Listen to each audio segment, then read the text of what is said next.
Hi, I'm the Traveling DM, and today I want to talk about travel. Travel both inside of town and outside of town. So, this is always a hot topic. People have plenty of ideas. I think they're all interesting. But for myself, I've kind of worked out a system to make travel interesting, which we want, and meaningful, which we also want. But that avoids what I think is a trap, which is you have these random encounters. And if it's something like combat, oftentimes that becomes your whole session because combat takes a while. Or if it doesn't, it becomes kind of like a meaningless encounter on the way. Yeah, you spend some resources, but it doesn't actually mean anything. So instead, I've kind of looked at travel as a way to do role play for our characters. And I think that's really good for the players because it gets them in the right mindset for D&D for our session. And that's because each session, unless they're inside a mega dungeon that takes multiple sessions, they usually start off at a town and they're traveling to the dungeon. And so this is a time for us to kind of build up backstory, build up relationships, let the players kind of riff, ad-lib. It doesn't even matter if they're bad at ad-libbing. That's usually actually kind of funnier and people like that more. But it starts getting them into that mindset. And so what you see here is now you can use a map. I like using maps. I have a 3D printer. I feel obligated to use it. So I've printed these hexes, which are really nice, as a way to kind of like abstract for my players when they're traveling to let them know when they get to like a big chapter in our campaign. And I'll say, this is where you are, this is where you're heading, and kind of get them in the mindset of like, okay, you're actually traveling now. And so I use cards again, in keeping with the theme for this series so far, to simulate that. And so what happens is each player goes around and they draw a card. Now, I might have them roll sometimes depending on how far and how dangerous they're going. I might have them roll to see how many rounds it goes, or I might say how many players draw a card. So, if you roll 1d8 and you get a 6, I might have them go, rather than having them go 6 times all the way around each 6 rounds, I might just have 6 players pick up a different card, and that card represents a different day of travel. And I will preset it, knowing where they're traveling, to determine how dangerous the journey is. And so that will determine how many areas that are safe will be, how many safe areas will be during the day, and how many will actually have some incident. And so that's how these cards are kind of broken up. And then I'll go over the town as well. Our travel is broken up into 2 types of cards.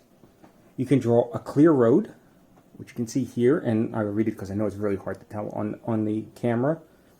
But you roll a d4, and by the way, feel free to completely change this, of course, to what you think is best. These are just things that I've come up with. So you roll a d4, where the player that draws it. On a 1, suspicious looks on the locals' faces as you pass by. And what I do is I'll ask the player, describe to me the scene. Describe to me how they look like. Describe to me what the day looked like as you were traveling, what you felt. 2, the great tavern you stopped at for lunch. Tell me the story about that great tavern. What happened there?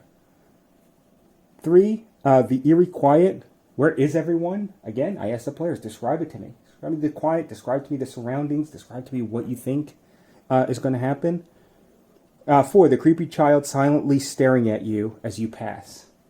And again, I ask them to describe the scene for us. I also have a clear forest path instead. Again, you roll a d4. I say the difficult terrain is making a slow going. And again, I explain to me, what's the terrain? Was it muddy? Was it rainy that day? How did you feel? What happened? How the path reminds you of home is for number 2. Number 3, tell me some new information you found out about one of your party members. And number 4, an uneasy feeling while traveling. Are you being watched?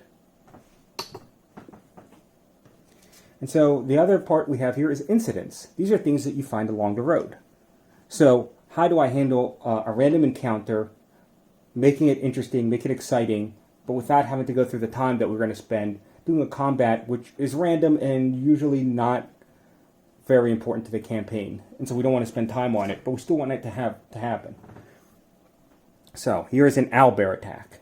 Well, it's just an owlbear. You get there, you roll a d4. You get a 1, you're hit for 1 wisdom damage. You explain to me what happened to the owlbear. He hit you in the head. You lost a wisdom, point of wisdom. Number 2, you managed to scare the owlbear away. Tell me how you scared him away. 3, you kill an owlbear and find her babies nearby. And 4, you spot the owlbear nest and manage to avoid it. So what we have here is a random encounter. We still have some randomness built in because you're rolling a d4. But this is really about the player narrating what happened, which is much more interesting for the players and for the DM as well, and much more meaningful than just, here's an owlbear, go fight it. Here is an ogre. And this is very similar, right? If you roll a 1, the ogre hits you for 1 intelligence with his club. Number 2, the ogre runs away, scared of you. Number 3, the ogre hosts you at his cave, and you have a great time. And I want the players to describe to me the great time they had with the ogre. Number 4, the ogre offers you a healing potion, and so you get a healing potion. So not everything has to be negative. The troll toll, all right? This is the famous, there's a troll under the bridge, right? Rather than just saying, go fight the troll, if you roll a 1, you agree to pay 500 gold to pass the bridge. If it's 2, the troll scratches you for 1 strength damage. If it's 3, you rid this world of the troll. The town rejoices. And if it's 4, you negotiate a free pass. And again, I would ask the players to tell me, how did you negotiate this free pass? Everything here is narrated, 1 through 4. Here is a trap. Let's say they're going through the forest. They're going by foot. Whatever it is, there's a trap here. You get a 1, the trap was hidden, and you'd lose 1 dexterity. Because you walked into a trap, your foot now hurts. Number 2, how did you spot the trap at the last minute? Tell me. Number 3, you noticed something interesting about the trap. Now it's time for the players to riff. This is great for the DM because this usually leads to a quest about who's setting all these traps. What's so interesting about it? Number 4, you rescue one of your party members from the trap. Another interesting story to tell, right? Here's another classic, help. This one is a traveler is in need of help. You roll 1d4, right? You're too late. You take 1d10 psychic damage because there is a caravan full of dead people. You missed it. 2, you get there just in time to use 1 health potion to heal the injured. So you lose a health potion, but you help somebody. And again, you're narrating this. You're narrating the scene, you're narrating what happened, and how you used up your health potion. Number 4, you rescued the travelers. And number 3, And number 4, the travelers are thankful for your help. Here's 1,000 gold. So this is a classic random encounter that would usually take up an entire session and probably wouldn't be that interesting. But the narration of the story, that will be interesting. That's something that your players will remember and still allows them to go to the dungeon, but that lets them build a story and lore behind their own characters. Here we have a camp. So this is really a purely RP type of situation. You're sitting around the campfire, and the player who pulled it, they're going to roll a d4. And if they get a 1, they tell a secret that they want to share with the party at night. Number 2, why you had trouble sleeping. Number 3, you fart. Everyone is disgusted. And number 4, you're suspicious of one of your companions. This one is a goblin attack. On a 1, the goblin escapes with half of your healing potions. Number 2, you are injured for 1d10 health points. Number 3, you barely escape at the last minute. And number 4, you easily dispatch the goblins. Again, this is a classic goblin ambush, but we don't need to take up all the time of actually playing it out. What we really want to do is narrate what happened.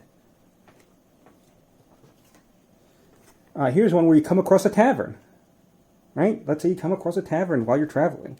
Number 1, the tavern makes you feel uneasy. Describe it. Number 2, a dwarf challenges you to a drinking contest. What happened? Number 3, what a dump. Describe this dumpy tavern and why it was so disgusting. Number 4, a bar brawl breaks out. Tell us the story of how the bar brawl broke out. What happened? What did everybody do? And the final one here is the village. You come across a village. Number 1, the village makes you feel uneasy. Describe that. Number 2, you run out. Why were you run out of the village? What happened? Number 3, a stranger gives you a healing potion. Who is this mysterious stranger and why? Number 4, a pickpocket got you for 100 gold pieces. You lose 100 gold. So how do we handle traveling through town and incidents that happens through town? So the way that we handle this is we actually use a town card, and I lay out several areas in the town along with certain incidents that could happen in the town. So we're going to look through that. So the way it works is, here's the town card, and this actually handles travel. Each player can go to one location during a visit. That means this is what I'm doing while I'm in town, and you're going to narrate that. So you really have to think about what you want to do. Now, in your game, you might say, hey, maybe once you can go to one location per day, and that's fine. But what happens is, instead of it being a strategic choice, everybody kind of gets to do everything that they want. They'll go to every single location. So I like to make it a strategic choice. What are you doing when you're in town? One specific item. Are you praying? Are you going to be drinking? Are you going to be shopping? What is it? So here, while you're going through town, you roll a d6 every time you want to go to a location. On a 1, your pocket is picked. You lose 100 gold. On a 2, a mystery potion seller appears, and I have a potion seller inventory for them to pick from. Number 3, you arrive at your destination. Great, no problems. Number 4, you hear an interesting rumor, and I have a rumor table that is pertinent. Some of it's real rumors, some of it are false. Number 5, the townspeople are suspicious of you, and I ask you to kind of explain that as you're walking around, why they're suspicious of you, what happens. 6, you try your luck at the Milk Crate Challenge. So we have if you're familiar with the videos, I actually have a little printed milk crate area, and I'll cover that in a different video on how to do those kind of skill challenges. So what are the locations that you can go to? You can go to a holy temple. You roll 1d4. On a 1, you're praying. So on a 1, your deity is displeased, gives you a penalty. Number 2, you are given 1 health potion. If you get a 3, your deity hears your prayers, please them, and get a reward on your next quest. So your deity will give you a quest, and if you fulfill it, you will get a boon. Number 4, priest tells you an interesting rumor while you're praying. This will be something useful for your quest. So when you pray, you're not guaranteed to get a boon. We kind of randomize that. Let's say you go to a merchant. Okay, well, we have our merchant inventory every time. But when people go to a merchant and they want to talk, they want several things to happen. So you roll a d4. You annoy the merchant on a 1, and the price is double. 2, the shop's closed. You got there at the wrong time. 3, merchant tells you an interesting rumor. And 4, you charm the merchant and you get 50% off. Now you can still do all your shopping, but if you want to interact with the merchant, this is what you have to roll on. Let's say you go to the pub. All right, we have 4 choices here. Again, you roll a d4.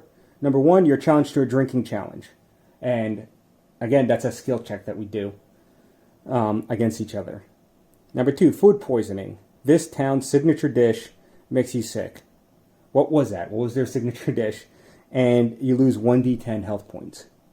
And that you will lose that when you leave the town. So no healing while resting.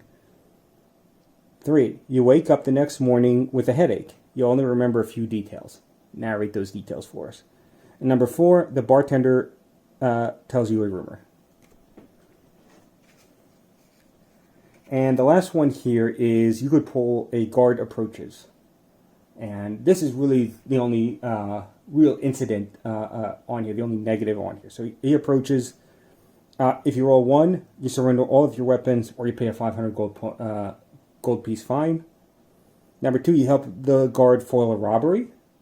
Number 3, he shows you a wanted poster, and that could be a side quest. And then number 4, he tells you an interesting rumor. So those rumors can hopefully be really useful for the party. I try to have them as useful rumors as a table for them to pick to hear from.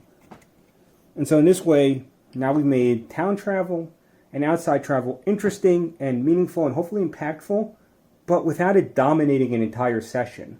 Which unfortunately, a lot of the rules that I've read and alternatives to different traveling, they in themselves almost become a session, which is great if that's what you want. My party members generally want to be able to go from town to the dungeon and the stuff in between, because those fights aren't meaningful, they don't usually end up being that memorable or important. But the narration ends up being very entertaining and very memorable to my players. And oftentimes we will draw side quests, depending on what they say, out of that.